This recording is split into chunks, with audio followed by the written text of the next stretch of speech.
Olá, pessoal, uma boa noite. Nós estamos aqui para mais uma aula, né, da nossa disciplina de Subjetividade e Sociedade, né, do mestrado de Filosofia da UFAL, hoje, dia 9 de abril, 9 de 4 de 2021, né? Nós estamos aqui em tempos de pandemia e, por isso, nós estamos fazendo essas aulas online, né?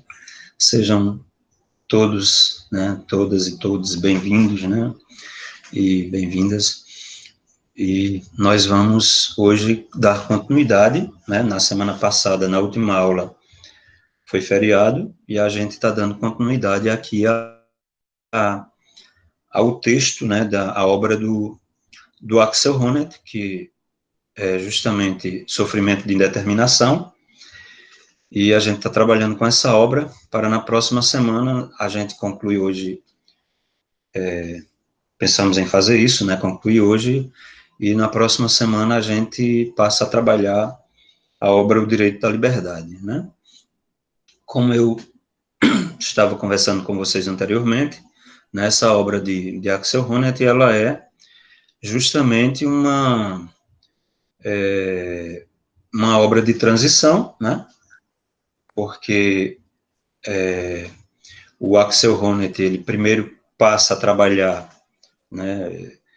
Escreve uma obra, publica uma obra muito importante, ficou muito conhecida, que foi Luta por Reconhecimento, né? Em 1992, onde ele vai colocar a questão do sofrimento, né, dos indivíduos, a questão psíquica como um fator importante para as lutas por reconhecimento, e ele usa justamente faz uma leitura do Hegel, né, além da psicanálise, né, de Mead, né, além da influência que ele tem de Habermas, né, que foi substituiu Habermas na escola de Frankfurt, né, e é um grande conhecedor de Habermas, e também de Hegel, mas nessa obra lá, de Luta por Reconhecimento, ele vai enfocar essa questão, né, das lutas por reconhecimento, né, dos indivíduos que, por sofrerem, né,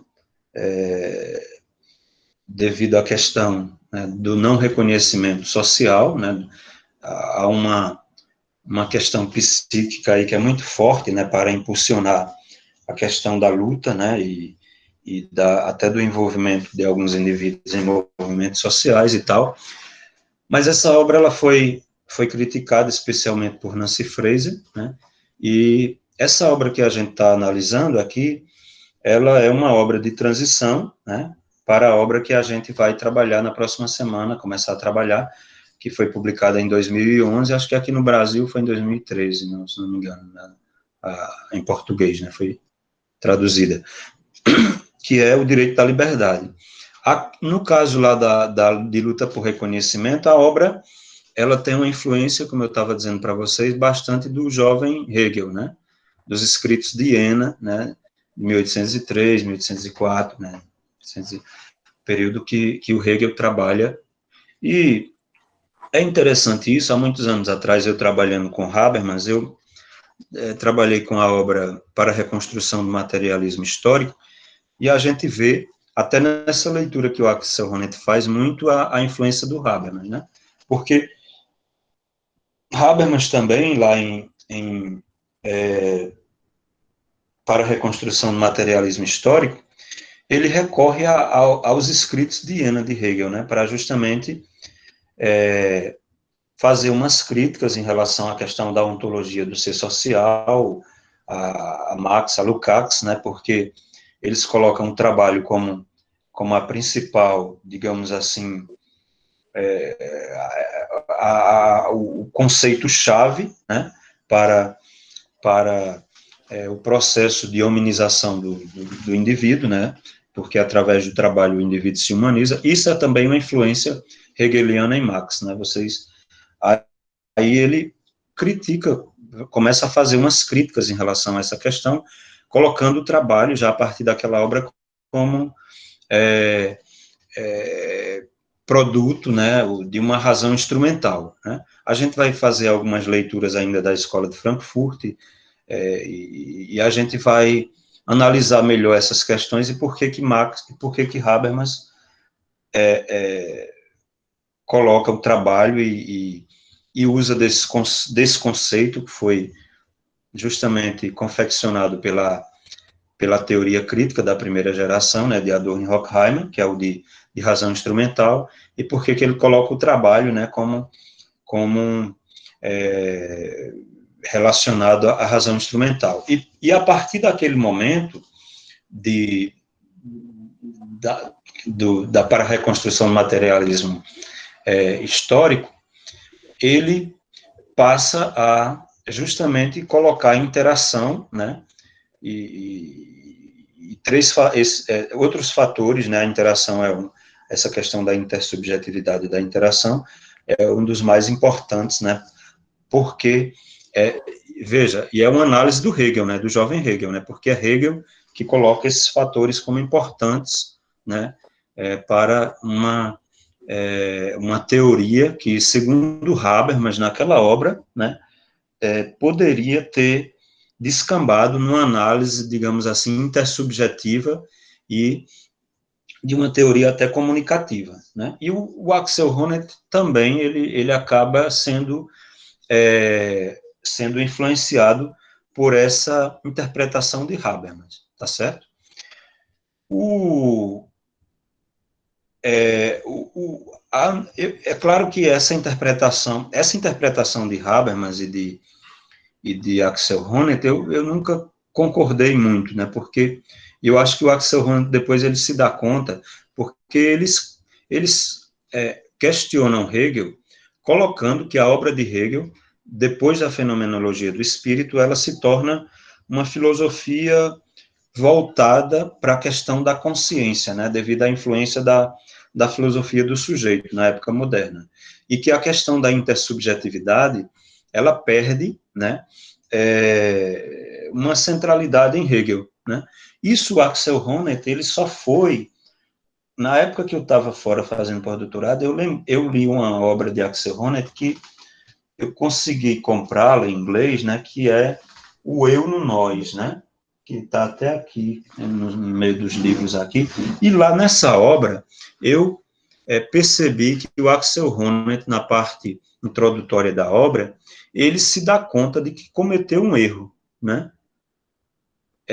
Não sei se foi uma percepção minha falha ou se o meu inglês naquela época eu compreendi mal, mas eu compreendi dessa forma. Eu acho que eu vou voltar, inclusive, a isso, porque eu estou justamente trabalhando ainda no texto para publicar, e aí levando em conta essas aulas que a gente está trabalhando, mas, com certeza, essa leitura é correta, porque o Axel Honneth, ele justamente vai compreender que, depois da leitura, né, dessa obra que a gente está lendo hoje, Sofrimento de Indeterminação, e depois no Direito à Liberdade, que a filosofia do direito de Hegel, ela é importante para uma teoria, por exemplo, do reconhecimento, e levando em conta a questão da liberdade, que é um fator novo na leitura do Axel Honneth, porque ele tratou, lá em Luta por Reconhecimento, da questão do reconhecimento de uma forma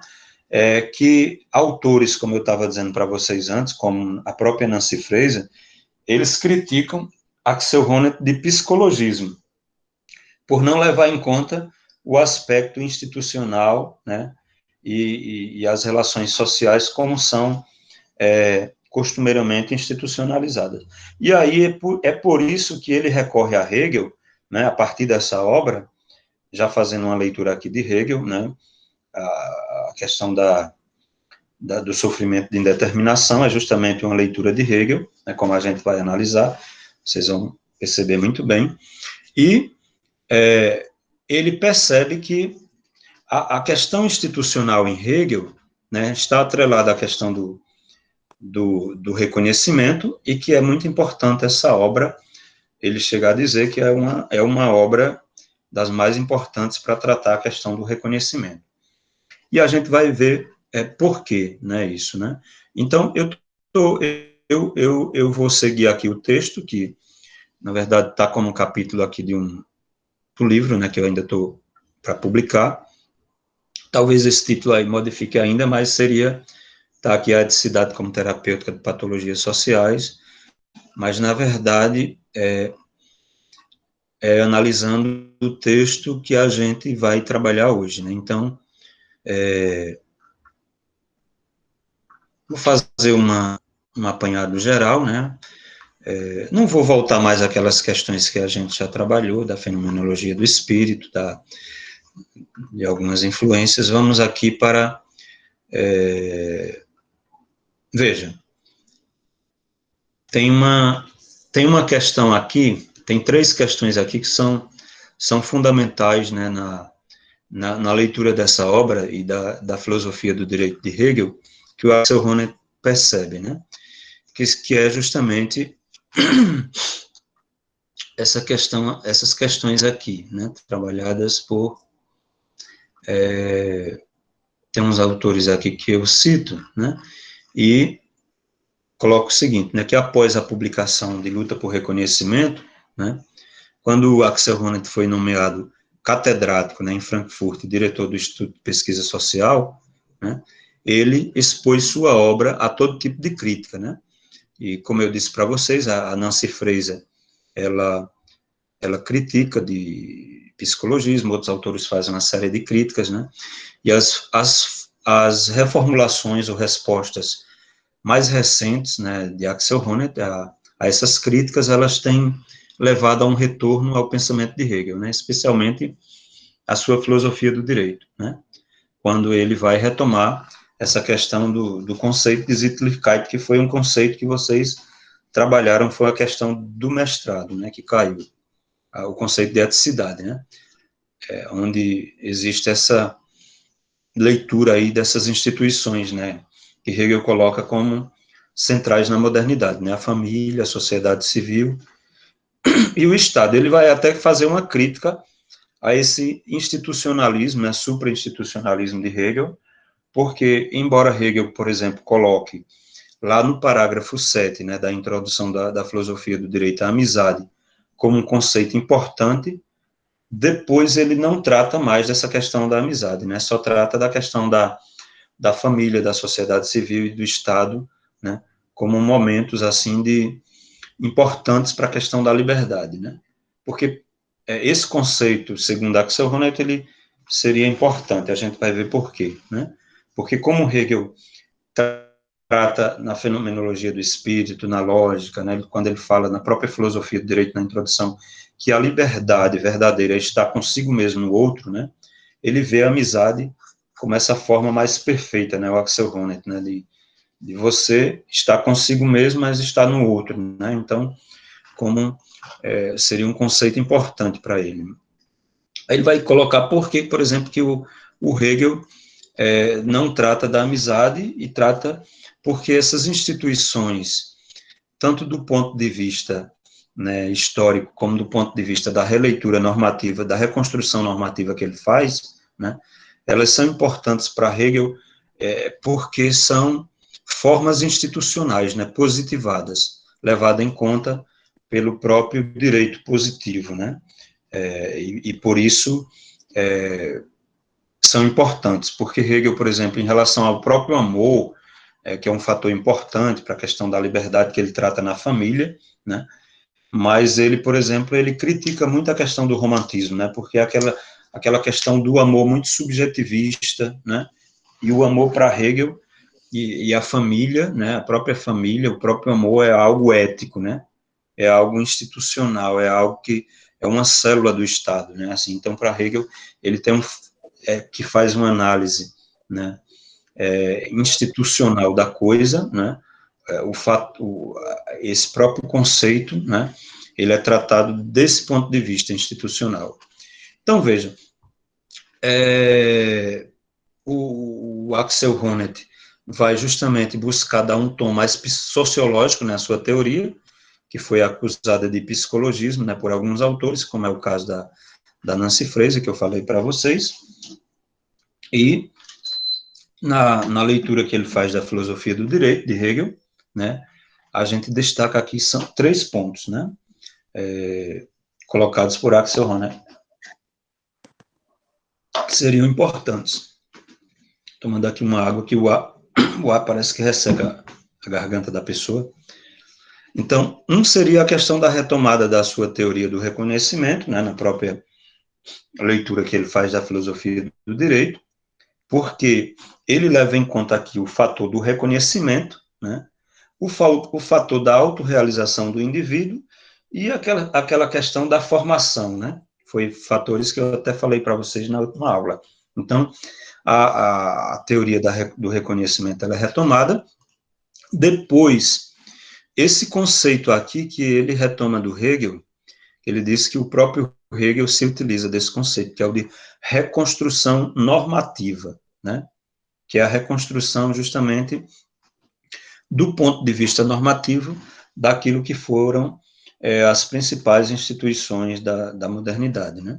E a análise das patologias sociais, né? Que é um fator que ele retoma também do Hegel, né? Levando em conta aquele aspecto parcial que eu já falei para vocês aqui, que o Hegel fala em relação, por exemplo, ao direito abstrato ou em relação à moralidade, né? Que são momentos, embora importantes, né, no desenvolvimento da liberdade do indivíduo, do ponto de vista institucional e ético, né, e para o reconhecimento do indivíduo e a autorrealização desse indivíduo, mas que são tratados e nomeados explicitamente, conceptualizados, por exemplo, por Axel Honneth, como patologias, né, levando em conta a crítica de Hegel, justamente por Hegel colocar, por exemplo, a liberdade comunicativa, as relações sociais no âmbito da eticidade, por exemplo, da família, da sociedade civil e do Estado, né, como momentos importantes de uma verdadeira, como a expressão verdadeira da liberdade humana, porque é a liberdade que Axel Honneth conceptualiza como liberdade social, e que alguns indivíduos, algumas pessoas, né, elas, por não entender, digamos assim, do ponto de vista ético, que o direito é importante enquanto um momento que você tem a liberdade, digamos assim, de se abstrair ou defender determinados pontos de vista subjetivos, né, em relação às próprias relações sociais, a própria eticidade, né, como é o caso do direito, né, que você recorre ao direito para tomar esse tipo de posicionamento, do ponto de vista da leitura hegeliana, que a Axel Honneth retoma, e também, então, o indivíduo absolutiza o direito, né, em vez de ter relações, digamos assim, do ponto de vista comunicativo e interagir socialmente, ele absolutiza o direito, né, como uma medida e uma forma de se relacionar a vida toda com os outros, né. Axel Honneth até chega a dar exemplos, por exemplo, de famílias, né, que poderiam resolver as coisas. Tá aí a Alessandra, né, o Wellington, outros, o Wilker, né, que são juristas, são bacharéis, né, em direito, que hoje sabem que o direito recorre, por exemplo, a formas de como é que é chamado, né, antes de você colocar uma ação na justiça, mediações, né? Então, em vez de você mediar, digamos assim, se procurar relacionar e resolver o problema sem ir para a justiça, né, então as pessoas resolvem tudo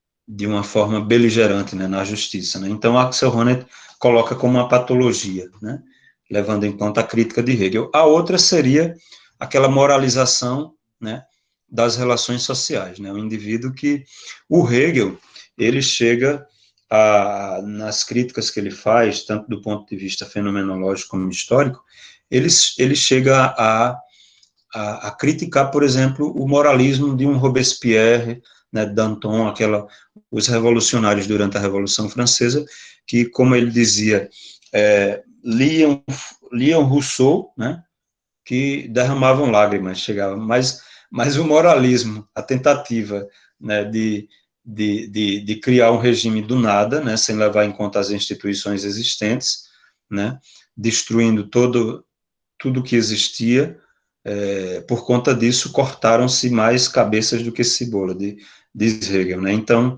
essa tentativa moralizante de achar que o mundo está errado, e Hegel fala até da bela alma na fenomenologia do espírito, né? Fala, e tem outros autores que recorrem hoje a Hegel, como é o caso de Zizek, né? E outros que colocam, acho que o próprio Axel Honneth, dão exemplos, por exemplo, de indivíduos, eu não estou lembrado qual deles agora, numa obra deles que eu analisei, de uma revolucionária, né, que chega a justamente entrar para a revolução e ter uma atitude suicida,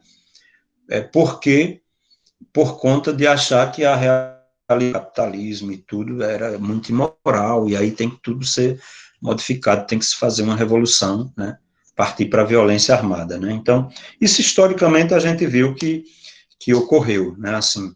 Então, a leitura hegeliana em relação à Revolução Francesa, ela vai nesse sentido, né. Então, quando você absolutiza, por exemplo, esse outro enfoca e absolutiza, seja o direito abstrato, que eles chamam que seria as relações jurídicas, né? E a gente já falou por que Hegel considera o direito como algo, conceptualiza como abstrato, né? Porque na conceptualização que ele faz do direito, o direito é o direito, digamos, do indivíduo em vários âmbitos, né? No âmbito da família, da sociedade civil, do Estado, no âmbito institucional, né? Assim, então, leva em conta a liberdade plena do indivíduo. Então, o direito abstrato, ele chama de abstrato, porque se abstrai da realidade, né? E é importante, mas é perigoso quando se absolutiza. Por outro lado, a moralidade também, né? O indivíduo que quer destruir tudo e construir um mundo perfeito, segundo o seu padrão de moralidade, segundo a leitura de Hegel, né? E Axel Honneth vai usar o termo patologia, né? Então, seria outro fator, né? Assim, então, análise das patologias sociais, né? Então, veja, em relação ao primeiro ponto, né? Honneth tenta ler a filosofia do direito, né? A partir de uma perspectiva da teoria do reconhecimento, né? Nos primeiros capítulos de Sofrimento e Indeterminação, por exemplo, né? Ele descreve a dependência da autonomia de condições intersubjetivas, ou seja, do reconhecimento por parte dos outros, né? E a partir daí reconstrói criticamente as esferas de reconhecimento de Hegel, né? Afirma, por exemplo, que Hegel não inclui as relações de amizade na esfera do amor e da dedicação emocional, porque está demasiado centrado na família burguesa, né? Que, como eu falei para vocês, né? Eu preciso até, digamos assim, aumentar esse parágrafo aqui, né? Porque tem que enfatizar que é justamente o aspecto institucional, né? Que ele está levando em conta. Não é só a família, porque é um aspecto, a família burguesa é uma instituição da modernidade, né? Então, quanto à esfera da reconstrução normativa, que seria um segundo ponto, fundamental para a compreensão da sua crítica imanente, né? Honneth, assim como Hegel, interpreta as instituições sociais como ordens normativas e procura reconstruir, né, o conteúdo normativo de instituições sociais como a família ou o Estado. Aí tem um autor aqui, né, dois autores que eu utilizo, como vocês sabem, isso aqui é um texto meu que eu estou criando, se chama o Hernandes e Herzog, né? Eles não está aqui a nota, deixa eu ver, porque isso aqui não tem a nota de rodapé, mas veja, a leitura que ele faz nesse texto que está traduzido, como eu disse, para o espanhol para vocês, como Patologias de la Libertad, né? Ele vai, né, colocar o seguinte, né, que Honneth empreende este caminho, né, convencido de que a compreensão deste conteúdo normativo pode proporcionar a chave para uma maior autonomia, né? Por um lado, como mostra o exemplo da inclusão da amizade na esfera do reconhecimento, do amor, há todavia um potencial de desenvolvimento em cada uma dessas esferas. Mais adiante Honneth chama esse potencial é o superávit normativo, né, tá entre aspas, né, dos princípios normativos. E, por outro lado, né, o conhecimento dos fundamentos normativos permite uma relação consciente com estes fundamentos, base da liberdade e autonomia.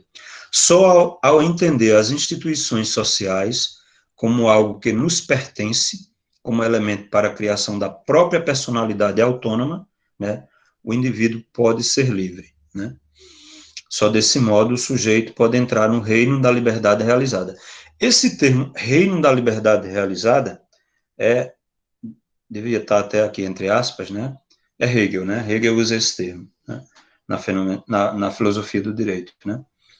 Desde quando eu passei a ler Hegel na graduação, né, que eu estou bem habituado quando ele fala do reino da liberdade realizada, ele está falando justamente do aspecto, digamos, real da liberdade, efetivo, né, que se dá no mundo ético, né, quando o indivíduo reconhece que a sua liberdade, que ele é livre porque há uma, digamos assim, uma mediação da sua liberdade individual com a liberdade objetiva, que seriam as instituições objetivas, né, presentes na eticidade, né, na Sittlichkeit, no mundo ético.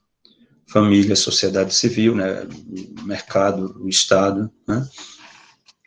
Então, veja, quanto ao terceiro ponto, que já falamos também, que seriam as patologias sociais, Honneth acredita que é justamente através do desconhecimento dos fundamentos normativos das instituições sociais, ou da engrenagem necessária das diferentes esferas do reconhecimento, né, o que pode levar a uma absolutização de uma das esferas, né, e, por isso, a distorções patológicas da realidade social.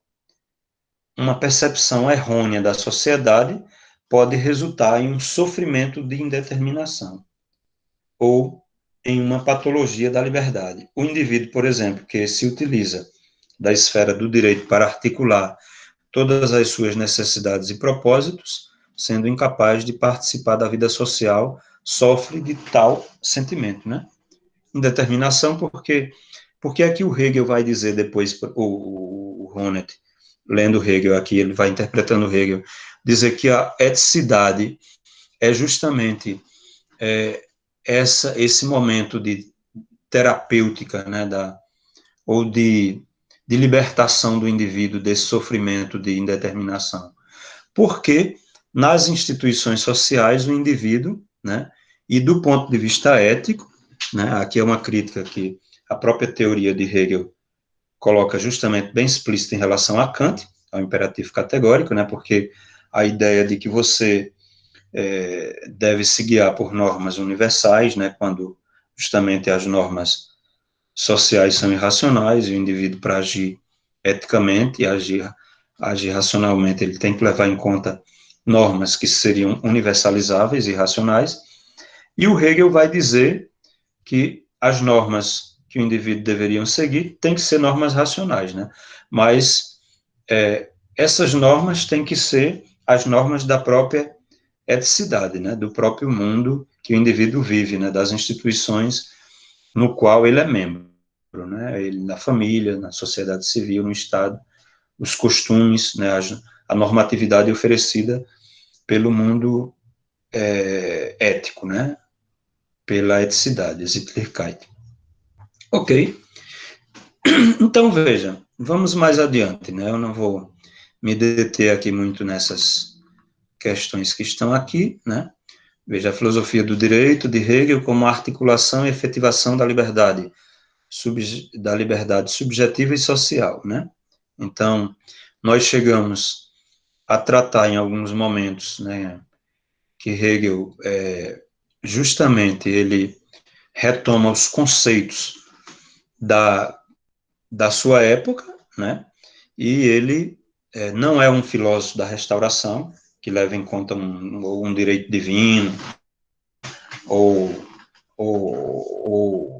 qualquer outro fundamento para o Estado, mas que justamente ele leva em conta a própria vontade que é um conceito que você vê em Rousseau, autores extremamente modernos, né, e Kant e Fichte, né, nas teorias desses autores, né, da política, e a vontade para Hegel, ela seria um fundamento do Estado, mas aí Hegel vai discutir o que é a vontade, o que é a liberdade dessa vontade, né, desse espírito subjetivo, né, porque a gente aqui, Hegel disse que a vontade é justamente a manifestação, né, objetiva da consciência, né, do espírito humano, né, lá na fenomenologia do espírito, a consciência foi primeiro consciência, depois consciência de si, razão, até se conceber como espírito, né? Então é por isso que ele não está falando aqui em termos de consciência, mas de espírito, né? Espírito subjetivo que se objetiva nas instituições que ele cria, né? Então veja,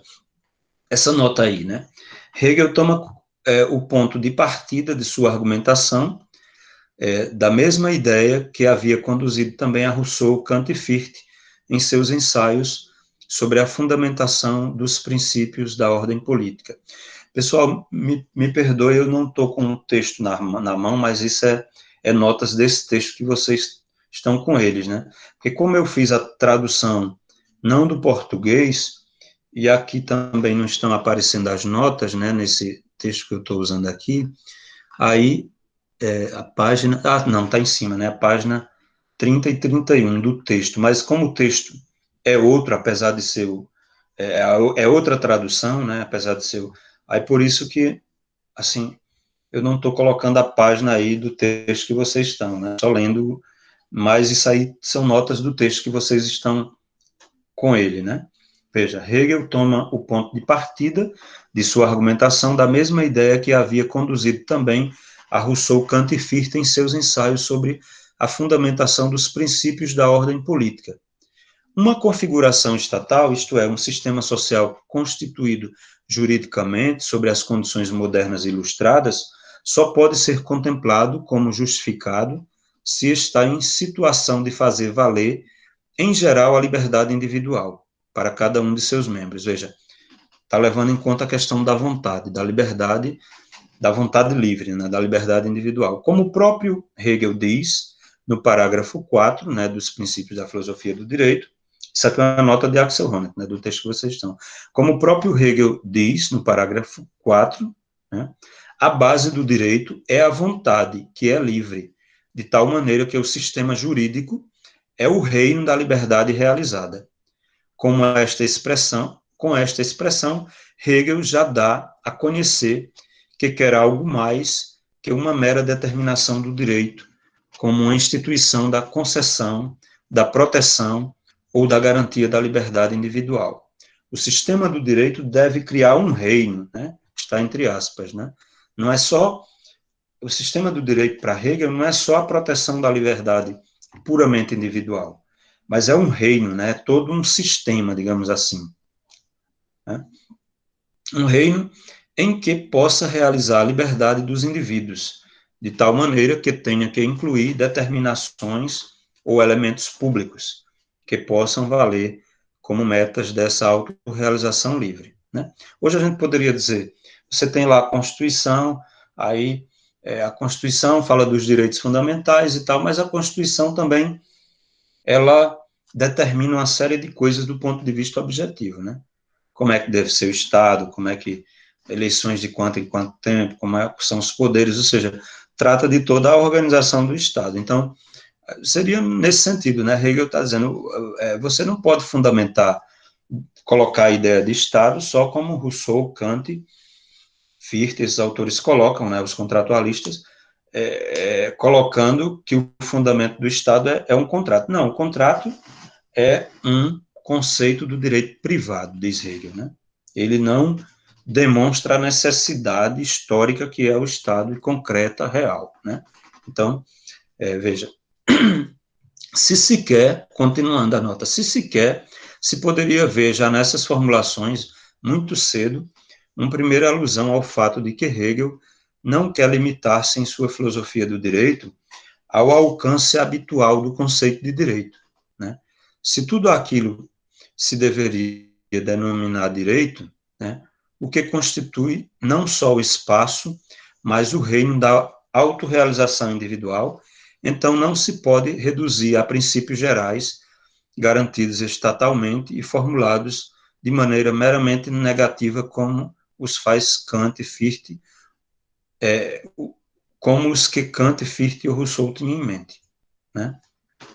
Que a pretensão é de maior alcance que a de seus predecessores, fica patente de maneira mais clara do que aparece na noção de liberdade realizada quando Hegel se põe, em sua introdução, a explicar a noção de vontade livre, né?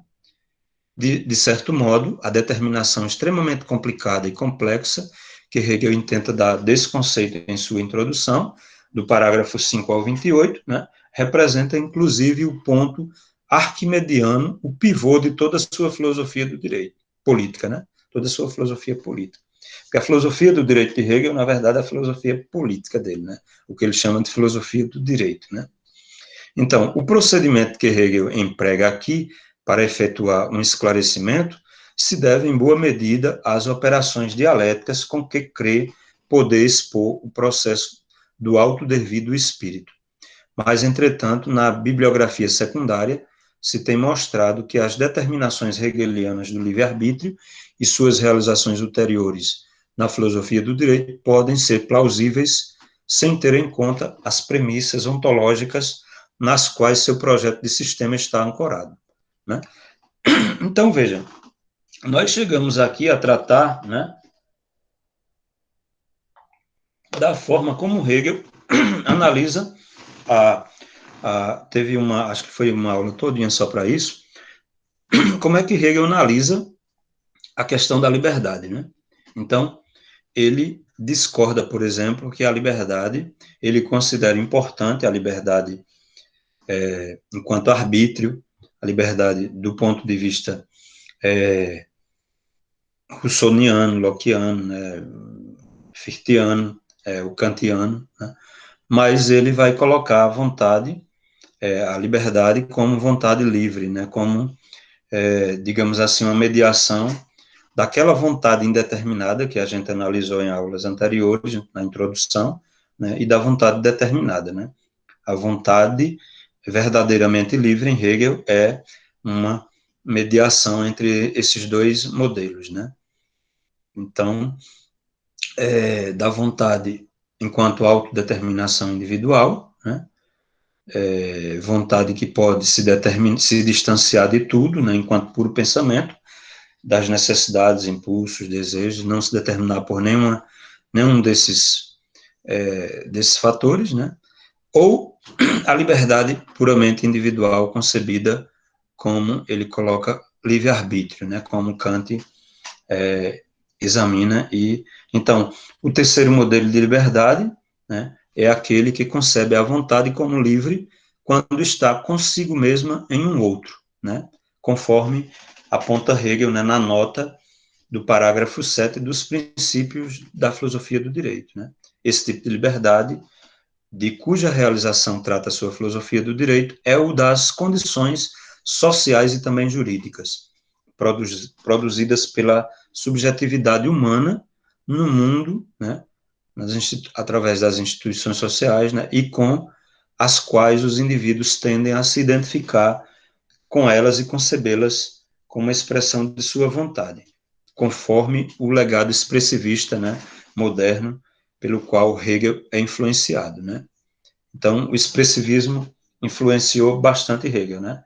O romantismo, aquela ideia de que o indivíduo, ele expressava, né?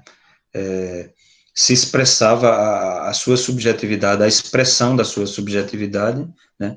Manifestava no mundo, né? Manifestava quem ele era, né? Então, a subjetividade humana só se concebe livre, né, quando concebe o mundo como expressão da sua própria vontade, né? Para Hegel, no parágrafo 28, conforme o conteúdo substancial da liberdade da vontade, conforme Honneth, né, o conteúdo substancial da liberdade da vontade consiste na atividade da vontade de superar a contradição da subjetividade e da objetividade, e de transladar suas finalidades desde aquela determinação, né, da subjetividade a esta, né, da objetividade. e, ao mesmo tempo, de permanecer consigo mesmo, né, na objetividade, né? Então, é o que ele chama de existência da vontade que é livre, né? O reino da liberdade realizada, conforme o parágrafo 29 dos princípios da filosofia do direito, né, de Hegel, né? Eu não vou me deter nessas questões, né, porque a gente já tratou bastante, mas veja que o Axel Honneth, ele considera que o procedimento metodológico utilizado por Hegel na sua filosofia do direito é um procedimento reconstrutivo normativo, né? Ele diz assim, né? Esse parágrafo aqui é interessante porque é justamente isso que ele está dizendo, né, na página aí 36 e 37 da obra que a gente está aqui utilizando, né, Patologias de la Libertad, né? Está em espanhol, né? Traduzida aqui por mim. Nos dois, Axel Honneth diz o seguinte: nos dois parágrafos conclusivos, o parágrafo 30 e o 31, né, da introdução lá dos princípios da filosofia do direito, Hegel dá a conhecer o fato de que não vai se contentar em acrescentar de maneira meramente aditiva algumas instituições garantidoras da liberdade aos princípios conhecidos do direito formal. O que se propõe é uma descrição ou exposição meramente contemplativa das configurações objetivas, nas que já se tem encarnado na realidade social, as etapas que o sujeito tem que poder completar sucessivamente para alcançar uma realização completa de sua liberdade individual. Tanto no aspecto metodológico como no substancial, esta formulação que é reiterada aqui de maneira simplificada tem um grande significado, porque nos põe pela primeira vez em situação de abarcar a pretensão da filosofia do direito de Hegel em seu conjunto. Metodologicamente, Hegel não quer proceder mediante uma construção, em certo modo, conceptual das condições que podemos tomar como necessárias da liberdade individual para aplicá-las, então, criticamente à realidade social. Ao contrário, projeta reconstruir normativamente aquelas premissas no sentido de identificar na realidade social das sociedades modernas aquelas figuras em que aquelas condições já se têm encarnado normativamente. Podemos caracterizar este método, né, que se alimenta de uma certa confiança, certamente apoiada teoricamente, na racionalidade das instituições sociais, como um procedimento de reconstrução normativa. Fecha aspas, né?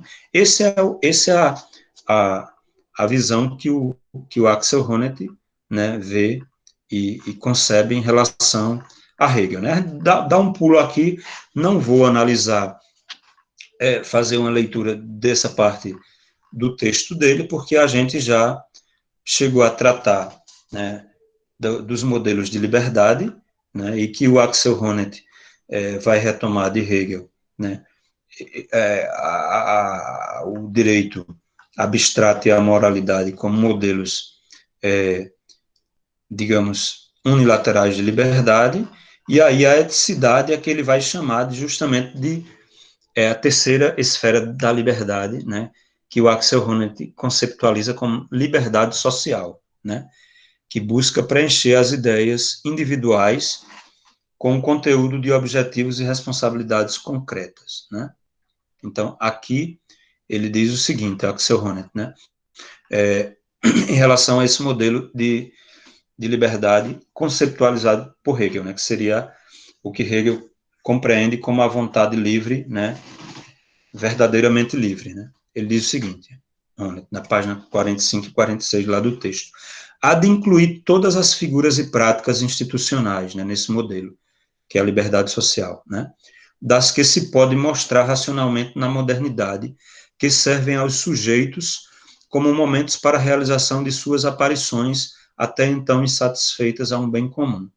Não tem sentido responder à questão de se trata meramente de necessidades conceptuais de seu método dialético, ou se, em última instância, haveria também razões independentes relacionadas com a teoria da sociedade que havia movido Hegel a identificar aquelas três instituições como encarnações da liberdade social.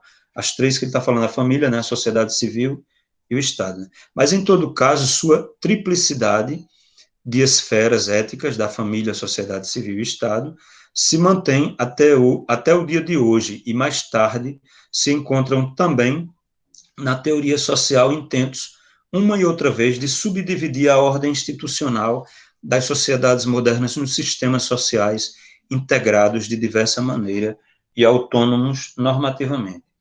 Desse modo, o maior sucesso da parte conclusiva da filosofia do direito consiste, provavelmente, no fato de que Hegel aqui chega a designar os componentes, os correspondentes componentes subjetivos e objetivos, para cada uma das três figuras institucionais que desempenham um papel específico na realização da liberdade social. A pretensão que Hegel persegue com a exposição de sua esfera da eticidade não é um assunto menor, a saber, mostrar, junto com as condições sociais da autodeterminação individual, também as instituições sociais mediante cuja existência e atividade se mantém a moderna sociedade. E, nesse sentido, as três subesferas da família, a sociedade civil e o Estado, têm que constituir tanto momentos de autorrealização individual, como também subsistemas de reprodução social. Hegel resolve a tarefa esboçada sumamente exigente, buscando indicar, a respeito dos três complexos institucionais, até que ponto estes, né, contribuem para a formação das competências subjetivas que os sujeitos precisam como membros da sociedade para a realização de todas suas distintas liberdades, b, estão em situações de pôr à disposição responsabilidades e papéis sociais, cujo exercício pode servir aos sujeitos como objetivos racionais e universais de sua autorrealização, e, finalmente, c, né, prestam uma contribuição necessária e, em seu conjunto, suficiente à manutenção das condições materiais das quais dependem as sociedades modernas para sua reprodução.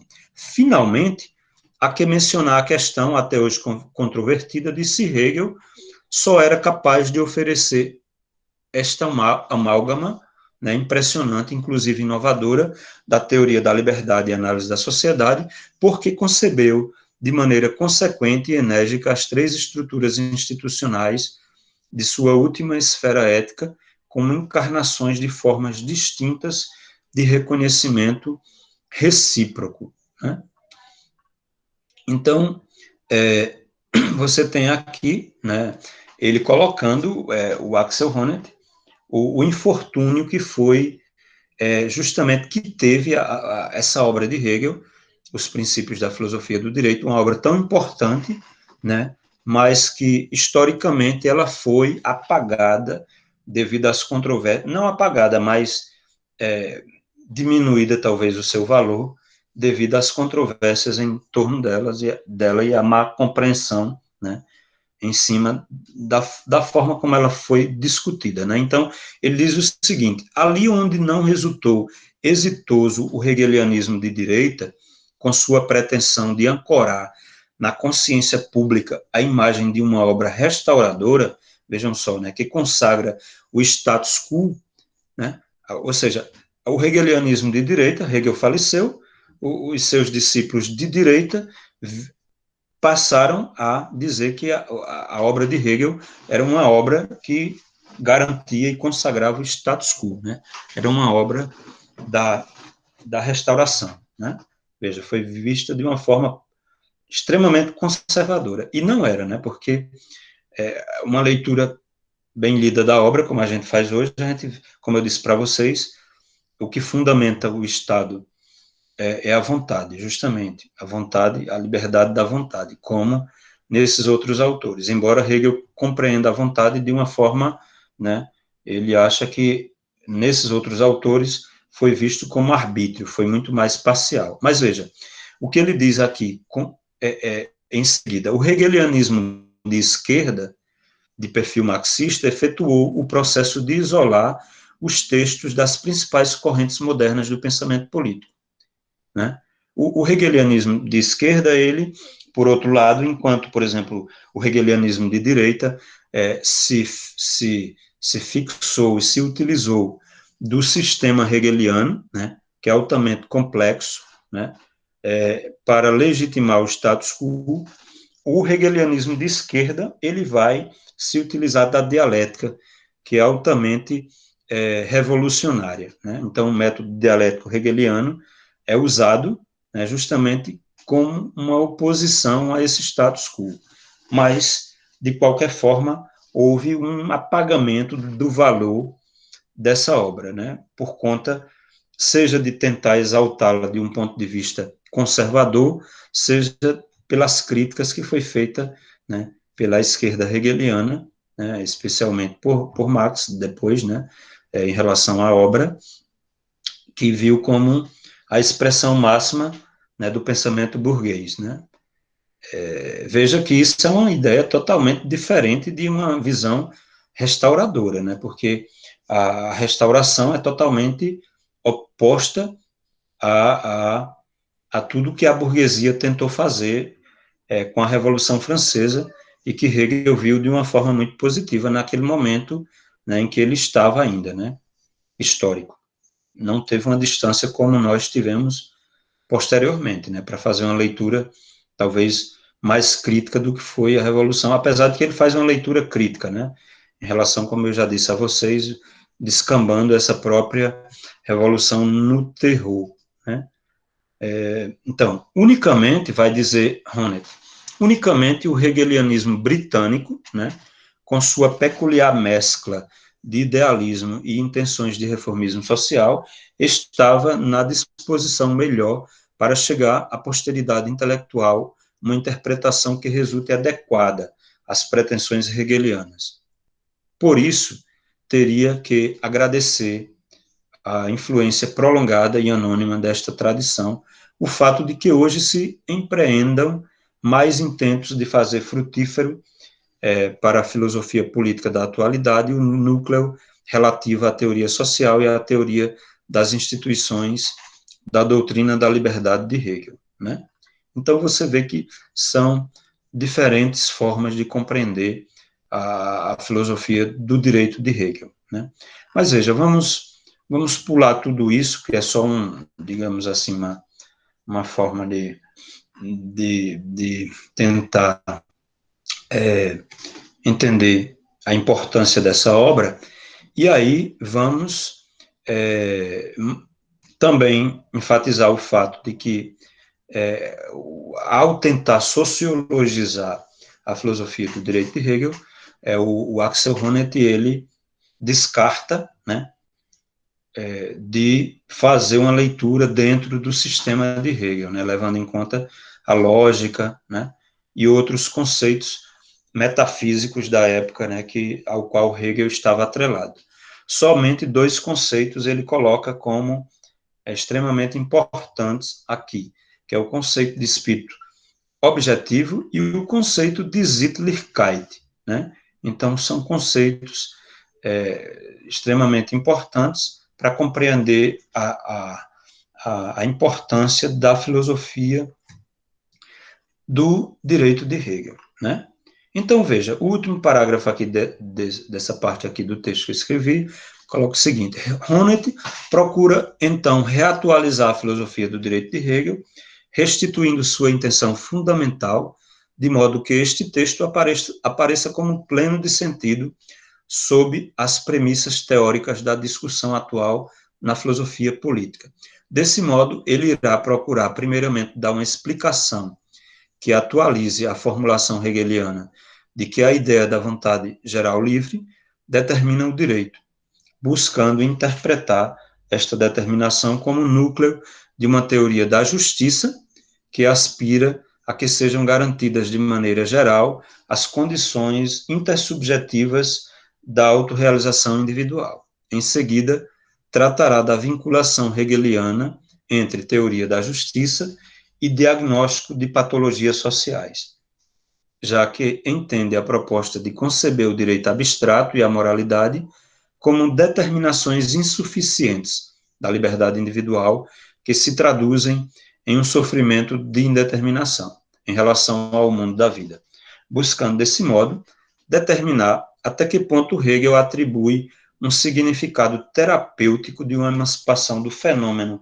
do sofrimento, né, de indeterminação, no caso, né, ao seu projeto de uma teoria da justiça. Por último, a explicação ronetiana do conceito de eticidade terá como fim buscar a satisfação da possibilidade de realização da liberdade individual, mesmo diante da limitação hegeliana de uma representação demasiada institucionalista das condições da liberdade individual, né? Então, veja, eu não vou me deter nessas questões, né, de explicar para vocês que é espírito subjetivo, eticidade, isso aqui a gente já vem trabalhando há bastante tempo, Hegel, e explicando para vocês a vontade livre, essa coisa toda. A gente vai dar um pulo, né, lá para a parte do texto justamente que fala das patologias. Veja, isso aqui é importante, ele diz o seguinte: a filosofia do direito de Hegel representa uma teoria normativa da justiça social, que na forma de uma reconstrução das condições necessárias da autonomia individual, tenta fundamentar que esferas sociais têm que conter ou ter à disposição uma sociedade moderna para conceder a todos os seus membros a oportunidade de uma realização de sua autodeterminação. A pretensão central de sua filosofia do direito seria a de desenvolver os princípios gerais da justiça na forma de uma justificação daquelas condições sociais sob as quais os sujeitos podem descobrir mutuamente uma premissa de sua autorrealização individual na liberdade do outro, né? Então, conforme admite Honneth, Hegel, ao apresentar sua filosofia do direito como uma realização de sua teoria da justiça, não apenas estabeleceu o objetivo de reconstruir precisamente aquelas esferas de ação intersubjetivas que resultam indispensáveis a respeito da estrutura comunicativa da liberdade para a realização da vontade livre. Aí, aquelas estruturas que a gente está falando aqui, né, a família, a sociedade civil, né, o Estado, né? Mas vê, que são instituições, né, do mundo ético, né, da Sittlichkeit. Mas, veja, mas quer ir mais além e atribuir também um lugar legítimo na ordem institucional das sociedades modernas àquelas concepções da liberdade que apresentam as condições necessárias, mas não suficientes e, em todo caso, incompletas de realização individual. Ou seja, aquelas teorias que ele fala e que critica, que são incompletas da liberdade, elas são incompletas, mas elas são importantes, né? Embora Hegel trate delas anteriormente, a eticidade, né, direito abstrato, a moralidade, mas porque são, digamos, instituições ou fatores surgidos com a modernidade que são importantes, né? A autonomia moral do indivíduo, né, a moralidade da forma como Kant estabeleceu, e o direito como é estabelecido pela burguesia, né, o direito de propriedade, toda a fundamentação que os autores liberais fizeram em relação à liberdade, né, do ponto de vista privado. Mas, veja, são momentos não completos, né? Hegel trata de uma forma dialética, né? Esses mesmos momentos, eles devem ser relidos lá no momento da eticidade, é por isso que o Axel Honneth diz que Hegel reconstrói normativamente essas instituições, né? Porque lá elas se colocam como conteúdos necessários de realização da indivíduo, mas como parciais. Veja, não é que deve ser extinto e apagado. Hegel não trata a dialética dessa forma. Ele até critica essa forma matematizante de perceber as coisas. 2 mais 2 são 4, não sei o que, isso, mais isso é aquilo, né? Ele critica a lógica formal, vocês lembram, na fenomenologia do espírito, quem já leu, né? E ele diz que o pensamento dialético não é assim, né? Então, o verbo é justamente aufheben, né? É justamente aufheben, né? É justamente ele é aquela coisa de superar, mas conservando e elevando a um nível elevado. Tem esses 3 momentos, né? Então, o que era visto como algo incompleto, ele é restabelecido no momento posterior como necessário. A questão que o Axel Honneth critica e diz que é patológico é justamente essa incompletude que Hegel critica nesses momentos, né? Por o indivíduo absolutizar essas formas de conceber a liberdade, né? Como puramente privada, no sentido liberal, ou puramente moralizante, né? No sentido da moralidade, né? Como ele critica do ponto de vista kantiano, né? Então, tem uma nota aí, deixa eu ver aqui, ao tratar do direito abstrato e da moralidade, Hegel procura dar conta de complexos de ideias socialmente influentes na modernidade, ou seja, de componentes que foram necessários, né, das relações institucionais da liberdade comunicativa na modernidade, e aí o Honneth diz o seguinte: Hegel procede negativamente com sua argumentação, no sentido de quem tenta circunscrever lugar adequado no direito específico dos dois modelos incompletos de liberdade, mediante a prova dos danos sociais aos quais conduziria sua respectiva aplicação totalizante, né? Com a absolutização de uma daquelas duas representações da liberdade individual, seja sua versão como pretensão jurídica ou sua equiparação com a autonomia moral, sobrevivem respectivamente, e assim reza o argumento decisivo, né, distorções patológicas na realidade social, que resultam, por isso, um indicador seguro e certamente empírico, pelo fato de que os limites dos âmbitos legítimos de validez tenham sido transpassados. Dessa maneira, pela via de semelhante ilustração das consequências negativas que tem que transportar a autonomização social destas concepções de liberdade incompletas e deficientes, se tem que sondar gradualmente o lugar que teria que corresponder-lhe segundo sua estrutura em nossa prática comunicativa. São duas as convicções de fundo que permitem a Hegel fazer uso de tal fundamentação indireta relacionada com o diagnóstico de época. Em primeiro lugar, desde um ponto de vista empírico, está seguro de que, em seu tempo, ambos modelos de liberdade não só têm se convertido em uma magnitude de influência poderosa no mundo social, mas que também sua absolutização respectiva tem conduzido às primeiras distorções na autocompreensão prática dos sujeitos, né, na modernidade. Assim, lhe resulta possível uma série de passagens de seu texto inserir alusões aos estados e fenômenos patológicos que são válidos como indicadores das infrações fronteiriças frente às esferas legítimas do direito abstrato e da moralidade, né? E os conceitos com os quais intenta caracterizar aquelas patologias sociais são expressões relacionadas com o diagnóstico da época, como, por exemplo, solidão, né, lá no parágrafo 136, no adendo, né, esse parágrafo da filosofia do direito, como vazio, né, no adendo ao parágrafo 141, ou abatimento, né, no parágrafo 149, que se poderiam reduzir ao denominador comum de um sofrimento de indeterminação, está, né, entre aspas aí, é o conceito usado por Honneth, né, a este elemento de um diagnóstico de época, sem embargo, Hegel só pode atribuir-lhe, em geral, um significado sistemático para sua filosofia do direito, na medida em que satisfaz, ao mesmo tempo, uma segunda condição que, desde o ponto de vista teórico, é de uma relevância incomparavelmente superior, para que se possa afirmar uma conexão necessária entre aqueles estados patológicos e a absolutização dos modelos de liberdade incompletos. Hegel tem que poder mostrar que a realidade social não se mantém diferente frente ao emprego daquelas determinações falsas ou insuficientes, né, da existência humana.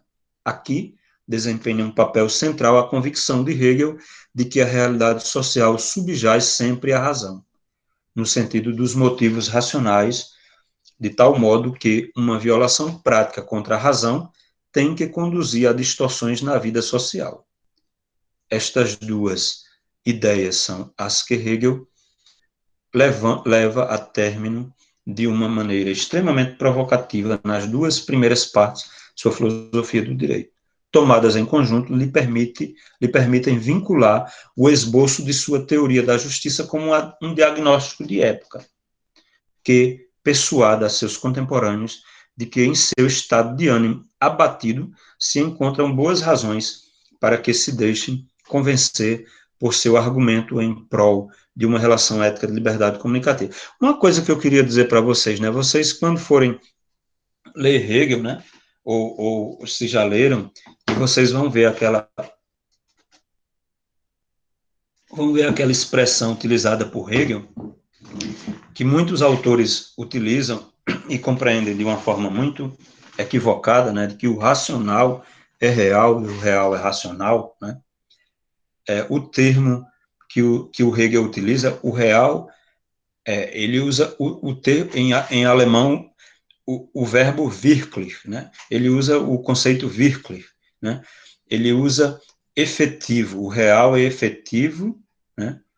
O racional é efetivo, e o efetivo é racional. Ou seja, o Hegel, ele não está com isso, ele não está justificando, né, de uma forma irracional, né, o status quo, a Alemanha na época dele, que tinha muita coisa que era bem irracional, né, assim, tinha coisa até que era bem...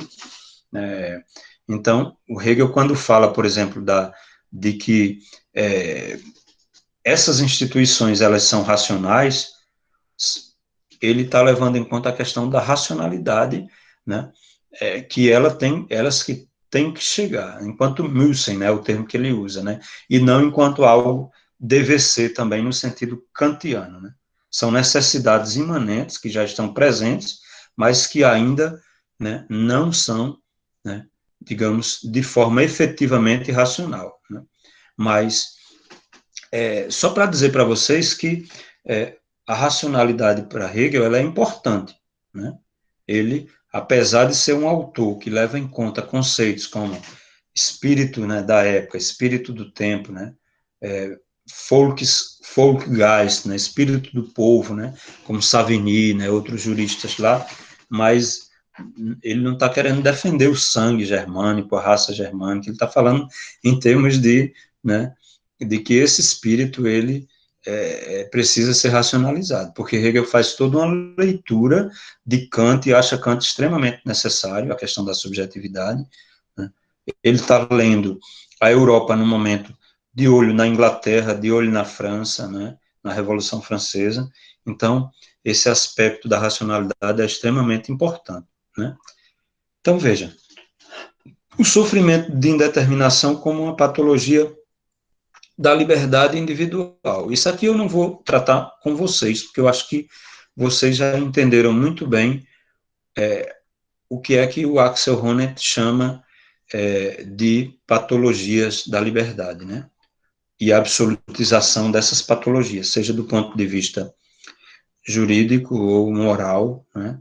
E aí vamos mais adiante, né, para a gente perceber a importância que tem a eticidade por conta do tempo, né? Eu fico muito preocupado com o tempo, porque eu falo muito e depois da minha fala, a gente abre espaço para fala, mas, assim, tentando resumir, porque é muita coisa, a gente vai tentar concluir a análise hoje, então vamos ver por que que o Hegel por que que o Axel Honneth, né, na leitura que ele faz do Hegel, ele considera que a eticidade é uma terapêutica, né, digamos assim,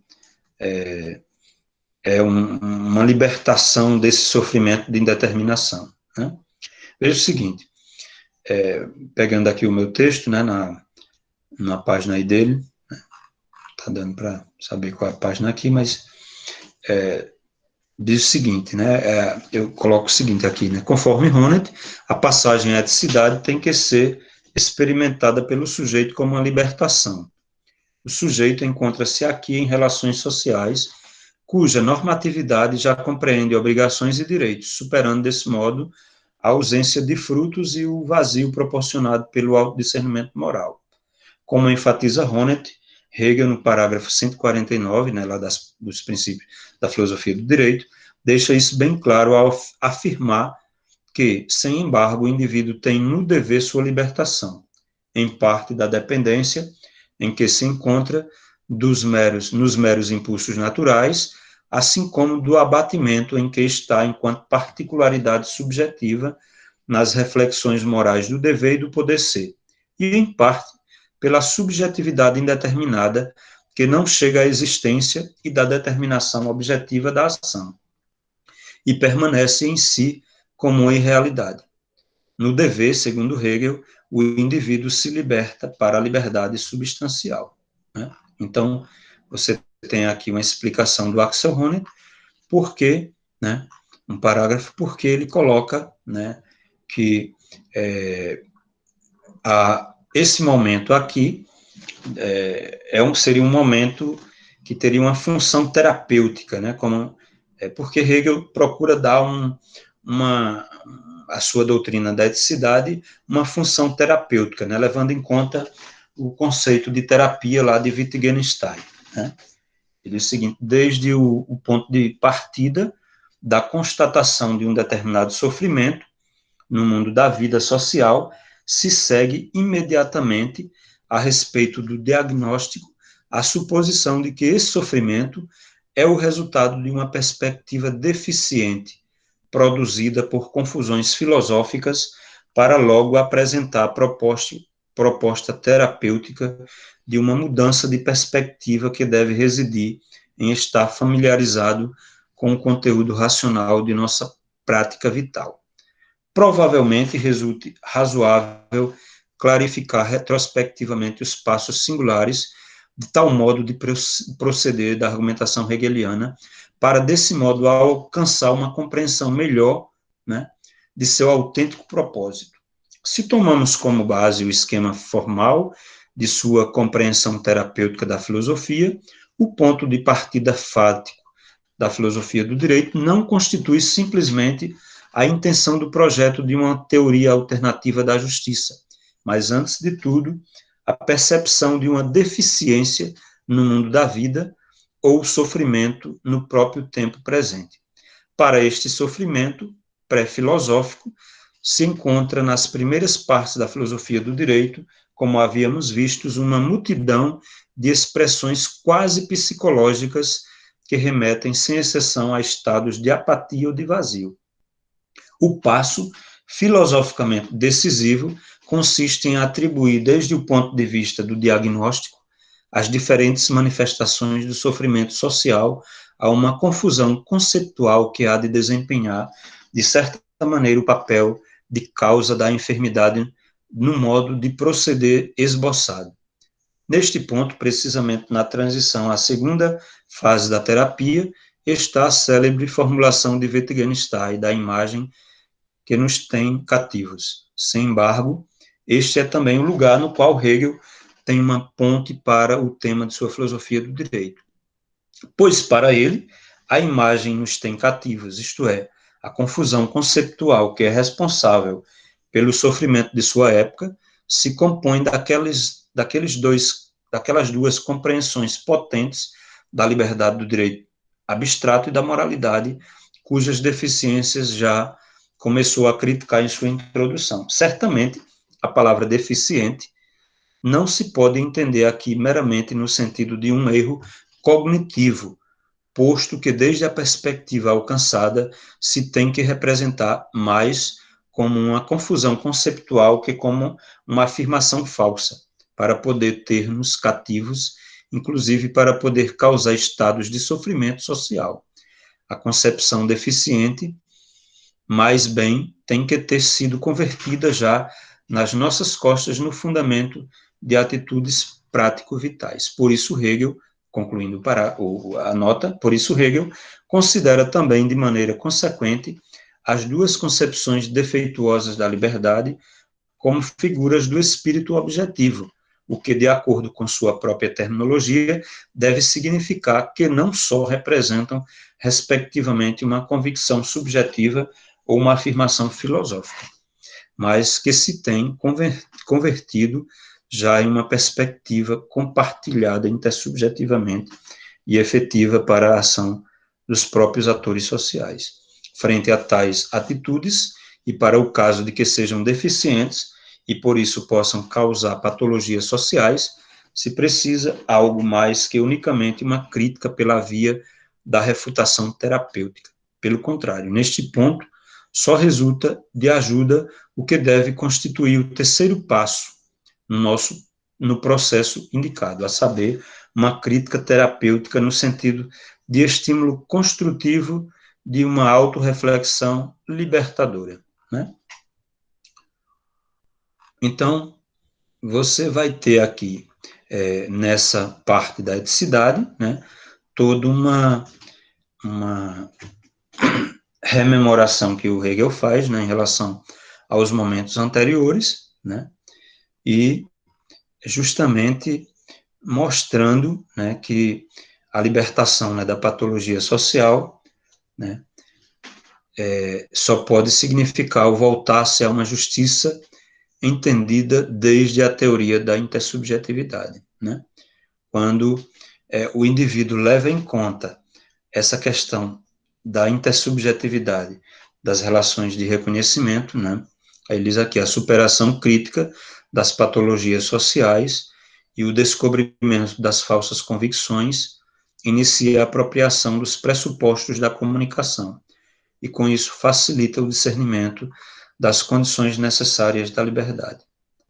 Lá embaixo, né, uma libertação duradoura dos fenômenos de sofrimento anteriormente esboçadas e uma facilitação que se poderia denominar justa da autorrealização individual de todos os sujeitos, né? Então, veja, a teoria de Hegel, ele coloca como uma teoria da justiça, né, que justamente leva em conta a eticidade como esse momento de libertação, né? A eticidade criando as condições de uma realização da liberdade por igual para todos os membros da sociedade, liberta de uma patologia social, né? Então, ele diz, esta dupla significação do conceito da libertação, diz Honneth, que compreende a compreensão negativa e positiva da liberdade, ou seja, tanto no sentido de defesa dos interesses privados como públicos, né, lança já uma primeira luz sobre as múltiplas tarefas que tem que poder cumprir desde a perspectiva de Hegel a esfera da eticidade, da relação interna entre diagnóstico de sofrimento e da teoria da justiça se deduz uma primeira condição mínima que tem de satisfazer a esfera ética. Ela só pode exonerar do sofrimento de indeterminação, da incompletude, se proporciona, em geral, possibilidades acessíveis de realização individual, de autorrealização, cujo aproveitamento possa ser experimentado por cada sujeito individual como realização prática de sua liberdade. Nesse sentido, cada esfera, né, no que inclusive seria sua determinação, tem à disposição um certo número de possibilidades vitais, que podem ser concebidas de maneira razoável como metas de autorrealização, né? Então, ele vai falar dessa relação entre a autorrealização individual, né, ou realização individual do indivíduo, autorrealização e reconhecimento, como condições, né, para a eticidade, né? Então, você tem a filosofia do direito, ele colocando aqui como esse parágrafo ele é extremamente importante, porque ele vai levar em conta a questão do reconhecimento, né? Ele vai pôr de relevo a questão do reconhecimento, né, como algo importantíssimo nessa obra, né? Ele diz o seguinte: se a realização da liberdade individual está vinculada com a condição da interação, já que os sujeitos só se podem experimentar como livres em suas limitações a respeito de um ser humano que tem em frente, então tem de ser válido para toda a esfera da eticidade o fato de que tem de constar de práticas de trato intersubjetivo. Aquelas possibilidades de autorrealização individual que proporciona esta esfera para remediar o sofrimento de indeterminação têm que estar, de certo modo, compostas de formas de comunicação nas quais os sujeitos podem observar reciprocamente nos demais uma condição de sua própria liberdade, né, que é a ideia de reconhecimento, né? Por isso, né, desde o ponto de vista de Hegel, a segunda condição que tem de satisfazer a esfera da eticidade é a do caráter intersubjetivo dos padrões da ação que a constituem. Ainda que Hegel, até nesse momento, não tenha empregado em seu texto nenhuma palavra de explicação sobre isso, no trânsito ao capítulo da eticidade, parece basear-se, como resulta evidente, em que tais formas da intersubjetividade se podem caracterizar de maneira adequada unicamente com o conceito de reconhecimento. Com isso, se remonta uma vez mais em sua filosofia do direito ao suposto básico de seus escritos de juventude, ou de Iena, nos quais havia empregado o conceito empregado de Fichte para fixar os pressupostos normativos da consciência de liberdade humana no modelo social de uma confirmação recíproca. Nesse contexto, Hegel assume certamente esta intuição central, mas a preenche com ulteriores componentes de significado que se deduzem do objetivo particular de sua teoria da eticidade. Reconhecimento quer dizer aqui, antes de tudo, a confirmação reciprocamente não forçada de determinados aspectos da personalidade que guardam relação com o modo respectivo da interação social. Hegel dirá, mais tarde, na sua enciclopédia, de 1830, desta forma, é geral de reconhecimento, que o indivíduo se mostra digno dela quando, comportando-se de um modo universalmente válido, frente aos demais, estes lhe reconhecem como ele se consideraria a si mesmo. A expressão comportamento, que é utilizada aqui, deixa claro algo que Hegel deseja por acréscimo, pôr de relevo na mesma passagem com o conceito de tratamento. Reconhecer-se reciprocamente não quer dizer só encontrar um ao outro em uma determinada atitude confirmatória, mas que implica também, e antes de tudo, comportar-se frente ao outro como exigiria moralmente a forma correspondente do reconhecimento, né? Então, está posta aí a questão do reconhecimento como algo, né, importantíssimo, né, para Hegel nessa obra. E como é que vai se dar essa questão do reconhecimento, né? Ela vai justamente, né, levar em conta essas instituições, né, as esferas da eticidade que o Hegel justamente leva em conta, né, e que o indivíduo ele se autorrealiza ao mesmo tempo em que ele é reconhecido, tanto no âmbito da família, né, como no âmbito da, ou seja, o indivíduo é o pai, a mãe, o filho, a família burguesa, tal, aquela visão. Então você tem, ele coloca a família como uma instância ética, mas uma instância ainda baseada em sentimentos naturais, os afetos, o carinho e tal, e um cuida do outro, e o outro é insubstituível, né? Por isso que é bastante importante essa questão do reconhecimento dentro da família, né? Então, da mesma forma, a questão na sociedade civil, né, que o indivíduo ele é reconhecido pelo trabalho que exerce, né, no Estado, né, como o indivíduo politicamente faz defender os seus interesses, né, então, e também é colocada aqui a questão da formação, né, como algo importante, né, ele coloca essa questão da formação, né, como um outro fator importante, né, a formação do indivíduo, que já se dá o momento de educação, formação no sentido de educação, né, de Bildung, em alemão, né, usado por Hegel. Então, já começa na família, o indivíduo é formado e tal, né, e aí, depois na sociedade civil, né, ele está, esse parágrafo aqui, ele trata dessa questão, ele diz o seguinte: Hegel parece ter a convicção de que nós só podemos falar de estruturas éticas, de relações vitais éticas, ali onde estejam dadas pelo menos as seguintes condições. Tem que existir padrões de práticas intersubjetivas, por cujas vias os sujeitos podem realizar-se, referindo-se mutuamente de uma maneira que chegue a expressar o reconhecimento graças ao modo de seu olhar moral. Pois bem, se precisa só dar um único passo, mas para completar este modelo de representação, de maneira que possamos dar-nos conta em conjunto da intenção de Hegel com o projeto de sua doutrina da eticidade. Também resulta de ajuda neste ponto, em primeiro lugar, o acordo de um problema que havia ficado aberto até agora na reconstrução do texto, já que faltava um meio para sua resposta. Já tínhamos visto na introdução que Hegel intenta, por isso mesmo, conceber a realização da liberdade individual como um processo intersubjetivo, já que só na relação com outros sujeitos o ser humano se restringe às inclinações e necessidades cuja realização permite experimentar-se de novo como um ser em si mesmo. Unicamente o segmento daquelas first order volitions, que estão referidas positivamente aos semelhantes, possui a característica de estar livre da coação da heteronomia, posto que com a resposta potencial por meio do outro chega à expressão da liberdade própria.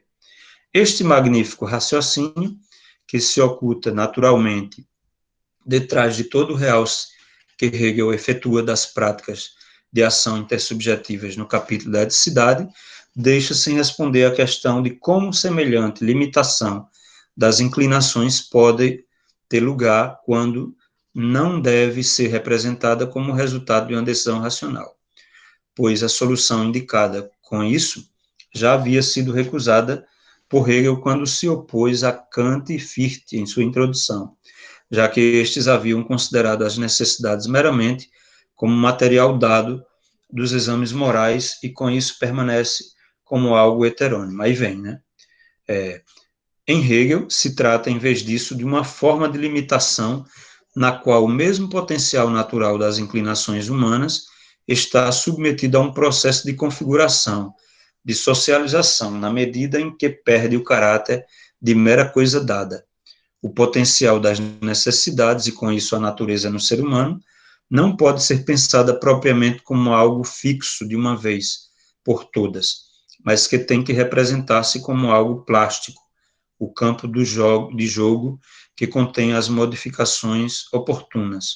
Só em uma passagem na qual o conceito de formação proporciona Hegel, em sua introdução, uma indicação sobre a concepção com a qual resolverá este problema em seu capítulo da eticidade.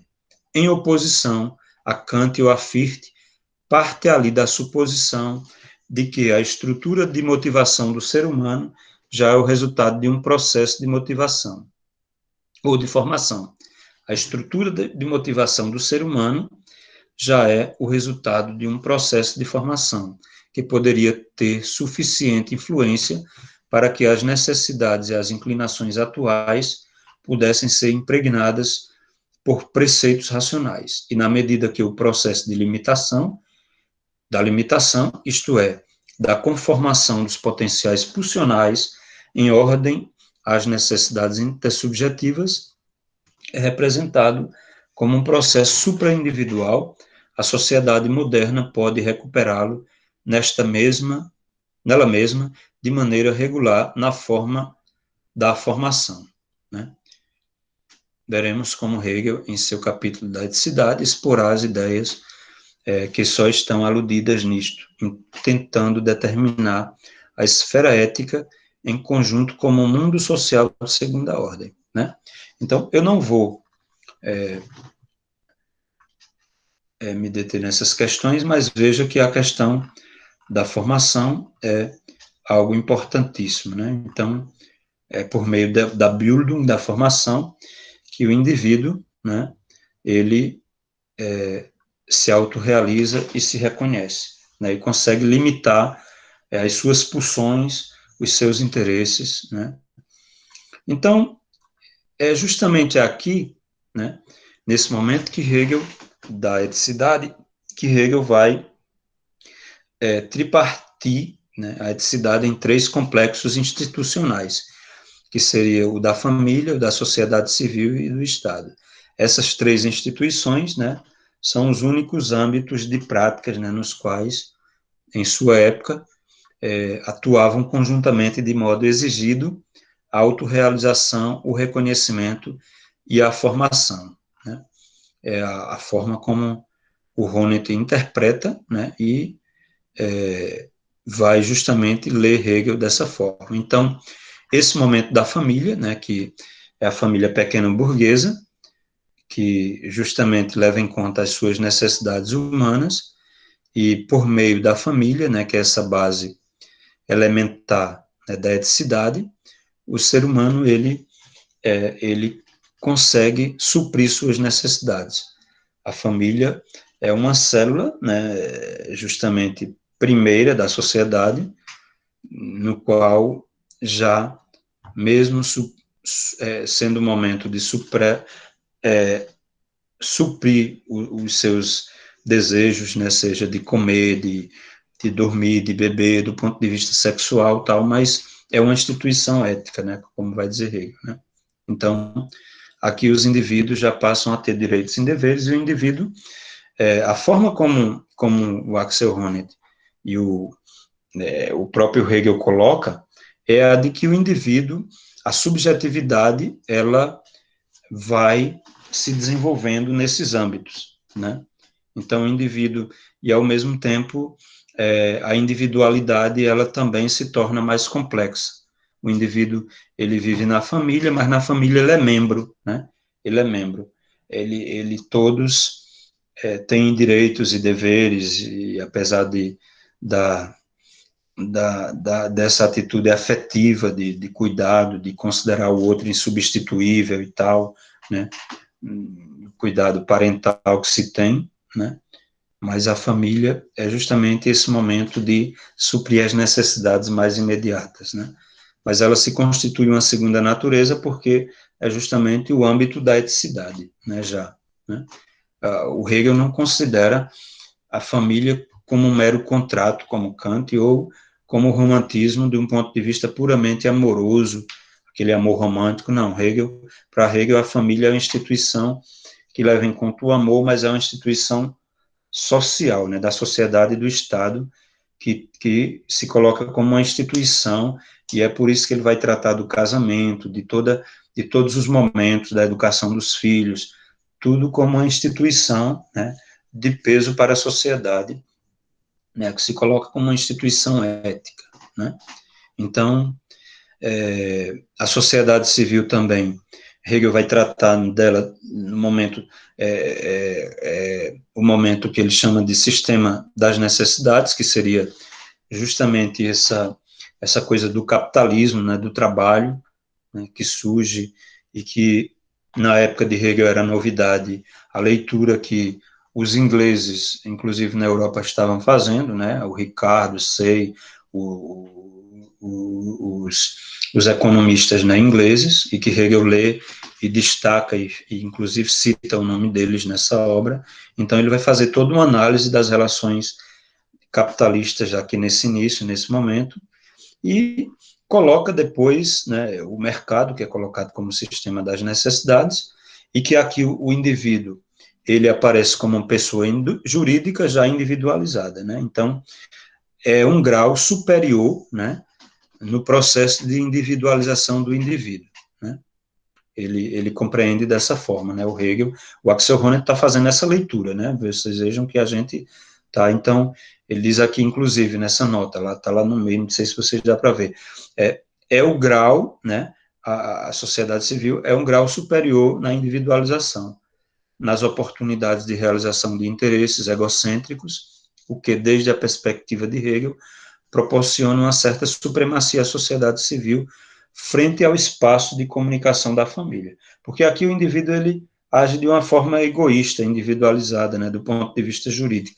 Ele defende o seu interesse puramente individualista, né, e o direito moderno, o direito burguês, o direito como a gente compreende até hoje, ele dá esse espaço para o indivíduo agir dessa forma.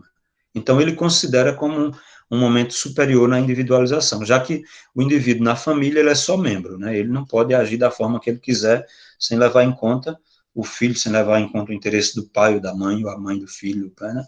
Há todo na interpretação hegeliana, um carinho, uma preocupação, né, de afeto, né, então, aqui, ele coloca, são as necessidades humanas as que se tem refletido nos acontecimentos de intercâmbio do mercado.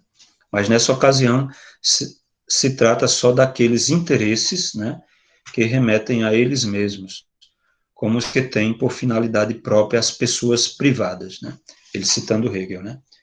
Depois vem por que o Estado é colocado por Hegel como um momento superior, de superioridade da individualidade, né? Porque ele coloca a primazia do Estado frente à sociedade civil pelo fato de que o Estado pode proporcionar ao sujeito, inclusive, ele diz, um grau superior de individualidade, né? Com relação a essa tendência aqui, né, diz o seguinte: é verdade que no capítulo do Estado, uma nota de Axel Honneth, né, se encontra também reflexões que estão em coincidência com o escalonamento esboçado até agora. Em tais passagens, chega a manifestar-se que os sujeitos estão incluídos no Estado em um grau todavia superior de individualidade, porque são capazes de executar aqui uma atividade universal, né? Ele cita aqui o adendo ao parágrafo 255 da Filosofia do Direito de Hegel, quando Hegel está falando das corporações como um momento, né, dentro da sociedade civil, que os indivíduos, mesmo guiados por seus interesses puramente egoístas, né, no mercado, no âmbito do trabalho, né, cada um desenvolvendo suas atividades, né, existe um conceito que o Hegel utiliza, que é a corporação. A corporação é uma, digamos, uma articulação das instituições trabalhistas, né? Seria uma espécie de sindicato, né? Ela tiveram as corporações, né? Durante a Idade Média, mas aqui Hegel se apropria, né, daquilo que já existe, dando essa conotação justamente de que o indivíduo não está sozinho no âmbito do trabalho, né? Mesmo quando o indivíduo, por exemplo, é desempregado e tal, se ele é um trabalhador, se ele é de uma corporação, a corporação não vai fazer um papel de estar sustentando, por exemplo, um indivíduo mendigo, né, tá dando esmola, porque isso, segundo Hegel, né, vai contra os princípios burgueses, né, da própria autoestima e de realização do indivíduo.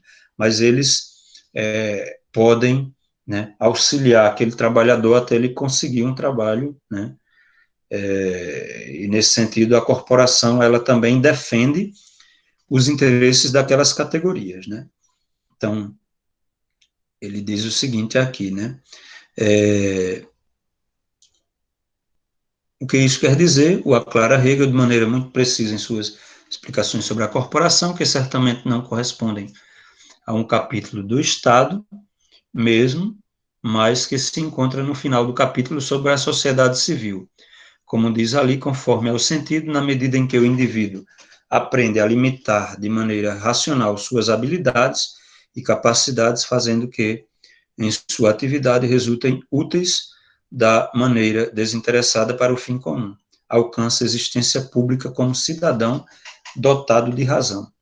A confirmação intersubjetiva que obtém para esta capacidade de poder levar-se a uma vida universal é a aquisição de consideração e honra por parte dos outros membros da sociedade, né? Aí, Hegel não alberga nenhuma dúvida de que, em princípio, cada membro da sociedade civil deveria possuir a oportunidade de incorporar-se mediante atividades reguladas à finalidade desinteressada desse todo, parágrafo 255, por conseguinte, a participação nesse universal, a participação ativa na reprodução da comunidade, né, a que acredita Hegel que permite uma individualização em um grau superior, né, essa participação ativa na reprodução da comunidade, né, nem em sua necessidade natural, nem em seus interesses individuais, mas em seus talentos e habilidades formados racionalmente, o sujeito se tem convertido aqui na esfera do Estado em membro da sociedade, né? Então, ele faz uma crítica lá em relação à corporação achando que Hegel viu de uma forma um pouco ingênua diante do capitalismo e tal. E, por último, né, você tem aqui o seguinte, né,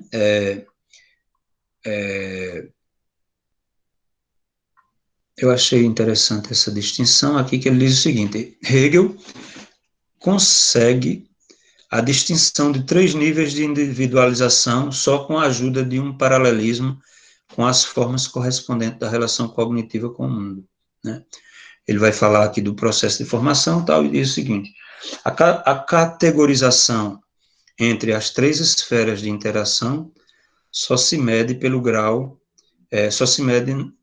no qual permitem as correspondentes representações sociais da individualidade, mas também pelo nível cognitivo de jogos de linguagens que praticam nessas respectivas. Veja o seguinte aqui: as oportunidades de individualização de um sujeito crescem com o grau de sua capacidade de universalização de suas próprias orientações, né? O processo de individualização é equivalente a um processo de descentramento paulatino, né?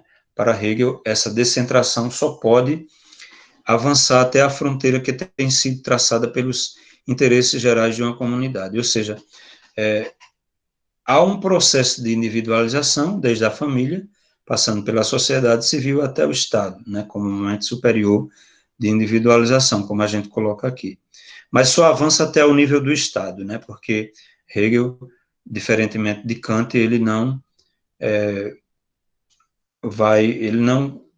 aceita na época a ideia, por exemplo, que Kant coloca de uma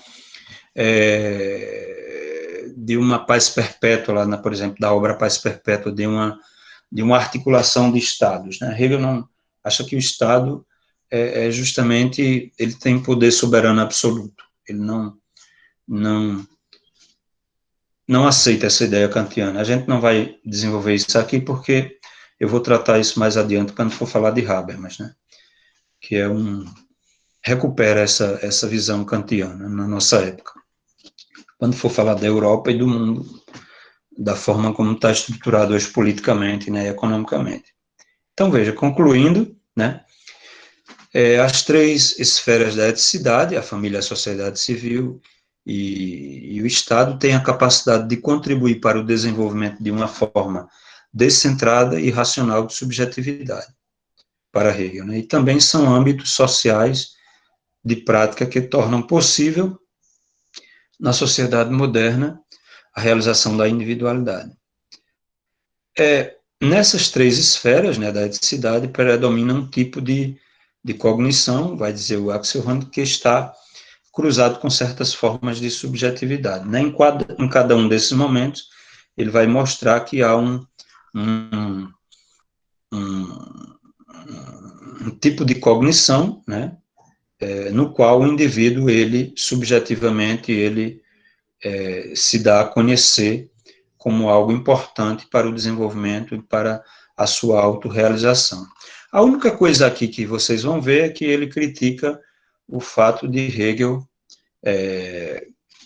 não ter levado em conta essa questão da amizade como algo importante e, por isso, também não considerar a democracia como algo fundamental, porque Hegel, na época, fala de uma monarquia constitucional, mas ele critica a forma como a democracia estava estruturada, porque ele considerava irracional a forma do sufrágio universal, que eu acho que eu já cheguei a conversar com vocês a respeito, porque para Hegel é muito irracional, né, que o indivíduo que não pertence a uma categoria profissional ou a uma determinada comunidade, ele possa votar em um indivíduo, né, de uma categoria que não é a sua, né, ou não, que não expressa os seus reais interesses e necessidades. Eu vou concluir por aqui, pessoal, deu 9 horas, e aí eu abro para vocês, caso vocês queiram fazer alguma questão, tá certo?